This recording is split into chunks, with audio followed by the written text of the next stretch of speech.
긴급 민생 안정 10대 프로젝트. 뭐 아마 들어보신 분들도 있을 거고 이게 뭔가 싶으신 분들도 있을 거예요. 요게 이제 기획재정부에서 나온 겁니다. 요거는 이제 기획재정부에서 간략하게 이미지화 시켜 놓은 거거든요. 이제 뭔가 조금 디테일한 거는 뒤에 보여드릴게요.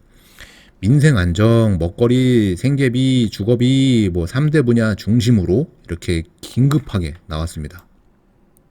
민생 안정으로. 10대 프로젝트인데 우리는 주거비 쪽만 볼 거예요. 주거비. 내용은 이래요. 생활, 밥상, 물가 안정, 뭐 돼지고기 지금 금돼지라고 하죠. 서민 음식 중에 하나인데 지금 그리고 또 닭값도 올라간다는 말이 있고 안 오르는 게 없잖아요. 식용유, 커피, 요즘에 또 밀가루 또 슬슬 또 나오고 안 오르는 게 없어요. 지금 먹거리를 안정시키기 위해서 뭔가 하겠다. 식료품비 단순 부가가치세 뭐 어쩌고저쩌고 했는데 뭐 이렇게 하겠다. 넘어갑니다. 생계비 부담 경감 해가지고 이제 이자가 올라가니까 아무래도 나가야 되는 돈들이 많으니까 뭐 이런 거 저런 거 소비 활성화를 위해서 뭐 개소세이나 이딴 거 개소세는 우리나라만 낸다는 걸 깜짝 놀랐어요. 예. 승용차 개소세는 전 세계에서 우리나라만 낸다고 하네요. 이런 거 없애버려야지 이런 거는 그죠?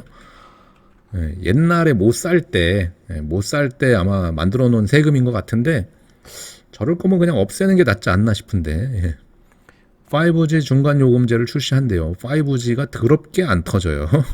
예, 저 아직까지 LTE 폰 쓰거든요. LTE 폰 아무런 지장 없이 잘 쓰고 있는데 최근에 5G로 바꾼 우리 가족 중에는 아주 거의 LTE로 쓰고 계시더라고. 예. 그렇게 안 터지는 5G 속도는 전혀 체감이 안 되고 중간 요금제 만든대요. 좀 싸졌으면 좋겠습니다. 어차피 LTE 폰이 안 나와서. 자, 여기 뭐 나머지들 안심전환 대출은 저번 주에 말씀드렸죠. 이자 뭐 이렇게 완화시켜 주는 거. 저번 주인가 저저번 주인가 뭐 아무튼 안심전환 대출 얘기 드렸고 여기 뭐 나머지들 또 나오고 우리 이제 중요한 거 주거 안정. 공시가격 상승에 따른 세부담 20년 수준 환원 추진에서 공시지가를 그냥 안 올린다는 거예요.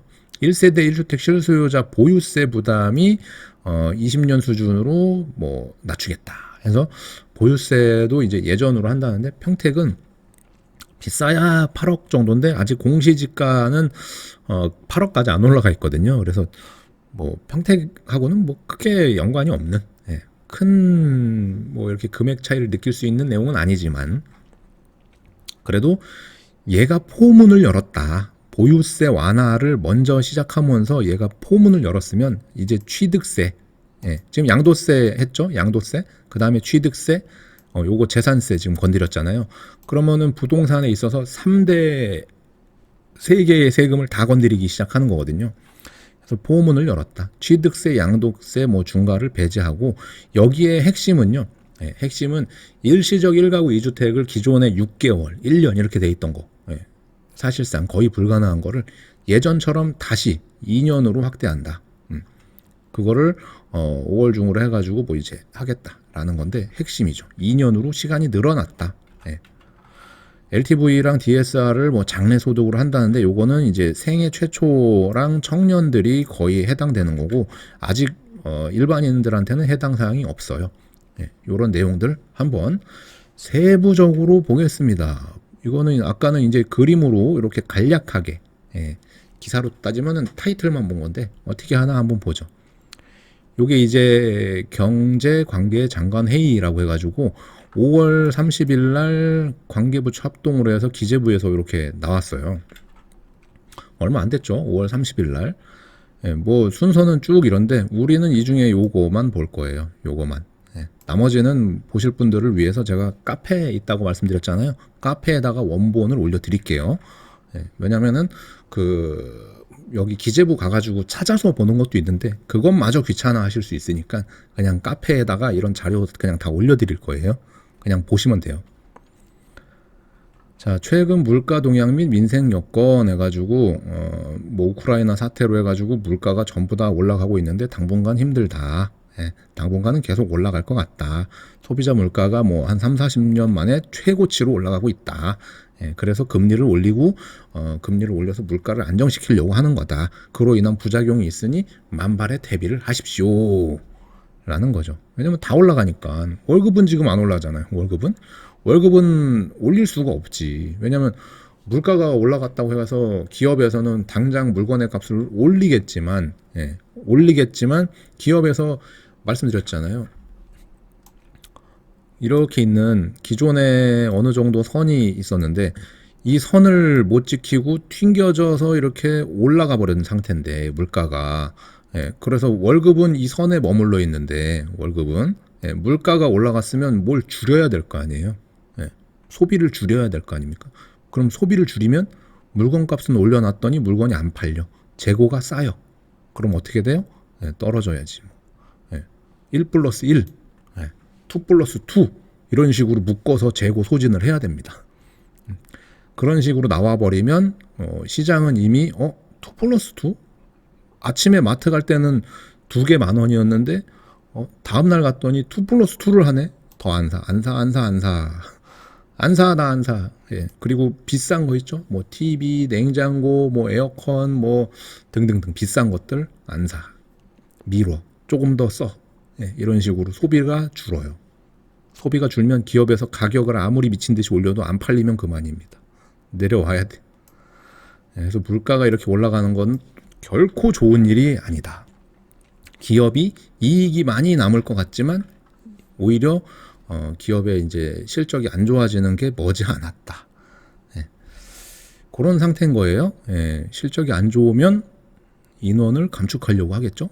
그게 안 좋은 패턴으로 가는 거라서 그 전에 일정 부분 물가가 조금 안정이 되면 금리 동결 그러다가 아까 말씀드린 그래프처럼 물건이 안 팔려, 경기가 안 좋아, 그러면은 금리를 다시 낮춰 소비를 진작시키기 위해서 반복. 그 흐름은 예전에는 이제 그 사이클 있죠. 이렇게 있으면 요렇게 상승 하락 요 사이클이 여기에서부터 여기까지가 이제 한 10년 걸렸다고 한 거거든요. 근데 그 주기가 뭐 8에서 10년 정도 이렇게 뭐 그런 내용들이 있어요. 근데 쭉 올랐으니 이제 안정기 갔다가 떨어졌다가 다시 올라가는 요 흐름이 또 나올 수 있는데 그거 버티느냐 못 버티느냐 차이인 거예요. 그래서 막 뭐 올라간다고 맨날 얘기할 수도 없고 떨어진다고 맨날 얘기할 수도 없는 거예요. 반은 맞고 반은 틀린 거라니까 늘. 어쨌든 요 물가가 계속 어렵다, 안 좋다라는 내용들이고 정책 방향도 그렇게 해가지고 뭐 이런 경감을 좀 해주려고 한다. 내용들이 담겨 있고 우리가 중요한 거는 중흥상층 서민 주거 안정에서 요거예요. 요거 보유세 완화, 거래세 완화, 금융 접근성 제고 해가지고 부동산에 있어서 이런 그 세 가지를 먼저 손을 댔다. 먼저 손 댔다. 해서 그것만 딱 따로 띄워보면 안심전환대출 예전에 얘기 드린 거 그 4억 이하 주택 그리고 소득이 일정 부분 맞으시는 분들한테 먼저 저금리로다가 돈을 빌려줘서 이제 고금리나 변동금리로 쓰고 있는 거를 좀 대환할 수 있게끔 해주는 정책이다. 그거를 이제 본격적으로 하겠다. 저금리로 취업자 뭐 주택 뭐 이런 거 1,000억 정도 해가지고 소득 7천만 원 이하의 뭐 이런 거 안심전환대출로 하겠다라고 한 내용들이 담겨 있었는데 되시는 분 있고 안 되시는 분 있고 평택에서는 일부 주택은 되고 안 되고 서울은 아예 안 되고 뭐 이런 식으로 돼 있어가지고 간단하게 넘어갔습니다.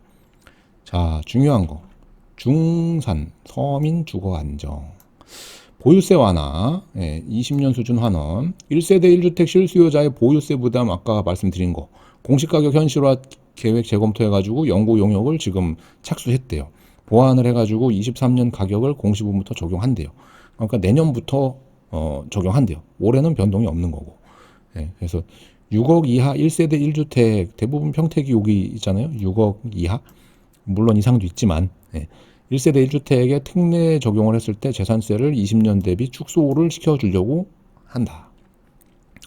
거래세를 완화해서 일시적 2주택 요거 중요합니다. 요게 아마 제일 중요하실 거예요. 취득세 양도세 중과를 배제. 취득세 일시적 2주택자 취득세 중과 배제 인정 기간을 1년에서 2년으로 확대. 5월 말 시행령 입법 예고. 5월 10일 소급 적용해서 5월 10일부터 다 적용. 근데 5월 10일이 지났다. 그것도 소급해주나 모르겠네요. 자, 취득세율 조정지역 1주택, 비조정지역 2주택. 평택이 여기 B자만 붙어도 2주택이 될 수 있는데 1에서 3%, 조정 2주택, 비조정 3주택 8%, 요거 12% 요거를 조금 완화해 주겠다. 양도세 다주택자 양도세 중과 완화 등 5월 중 마무리. 일시적 2주택 비과세 요건을 1년에서 2년으로, 세대원 전입 요건도 삭제하고, 다주택을 해소하는 1세대 1주택 비과세 보유기간 재기산도 폐지하고, 저번에 이제 그 세무사님 불러가지고 얘기했던 거, 다주택자 양도세 중과도 배제하고 해가지고 뭔가 시장을 조금 더 돌아갈 수 있고, 뭔가 임대물건도 늘릴 수 있고, 그리고 실거주 의무 요건이 없기 때문에 기존에 이제 분상제 지역에서 특히나 고덕 같은 경우에 분양받으면은 5년 실거주 뭐 이런 거 있었잖아요. 이제는 그것도 풀어주려고 한다. 그래서 당장 분양받고 전세로 놔가지고 시장의 전세 물건을 좀 늘리려고 하는 이런 취지들이 깔려 있죠. 그래서 실거주 의무 요건도 지금 완화시키려고 하고, 그래서 시장 흐름 자체가 이런 식으로 가고 있어요. 그래서 예전에 나는 전세 살고 분양받아가지고 그 집에 들어가든, 또는 분양받아 놓은 집에 전세를 놔가지고 보유를 하던, 그래서 1주택자가 되는 이런 과정들, 그런 과정들이 이제 다시 한번 또 이렇게 움직일 수 있다. 금융 접근성은 이제 생애 최초에 해당되는데, 요것도 이제 생애 최초만 하면은 형평성이 좀 안 맞잖아요. 기존 주택 갈아타시는 분들은 지금 50% 내에서밖에 안 나오는데, 이것도 머지않아 좀 완화시키려고 하지 않을까 생각해 봅니다.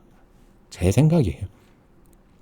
왜냐면 생애 최초만 해가지고는 시장에 뭐 아주 미미한 영향만 줄 거거든요. 미미한 영향을 주니까 처음에는 그렇게 해놓고, 그 다음에 이제 1주택자들 갈아탈 때 완화시켜주고, 그러려면 뭘 해야 된다? 조정대상 지역 아마 싹 풀겠죠. 서울 같은 경우에는 투기 지역이나 뭐 이런 거는 묶어 놓는다고 쳐도, 그 외 지역들 있죠. 풍선 효과를 봤던 지역들은 지금 아까 봤잖아요. 우리 거래량이 이 정도로 없는데, 이 정도로 없는데 조정 대상 지역을 묶어서 이렇게 대출까지 다 막아놓을 필요가 있느냐. 그래서 정부에서 다음 카드는 조정 대상 지역 같은 거를 풀려고 할 거다. 그래서 굳이 금융권을 건들지 않더라도 비조정 지역이 되면은 당연히 대출이 더 나오니까 뭔가 좀 움직이려고 하는 그런 거. 민심을 뭔가 좀 뭐랄까, 인기를 얻으려고 하는 그런 것들이 나올 수 있겠죠. 제 생각이에요. 그래서 이렇게 보면 주요 과제 추진 일정, 뭐 민생 같은 거 6월 중, 뭐 7월 중 이렇게 돼 있는데, 여기 서민 주거 안정 봤을 때 법 개정 추진 중 해서 법 개정이 돼야 될 것 같고, 안 되면 시행령으로 이제 일시적으로라도 계속 끌고 갈 거고, 나머지 법 개정 23년 공시부터 5월 10일 소급 적용 이렇게 하고, 3분기 중으로 한다고 그러고 8월 중으로 한다고 그러고 해서, 올해는 뭐 딱히 당장 피부에 뭐 와닿는 건 없지만 서서히 변화가 일어나고 있다.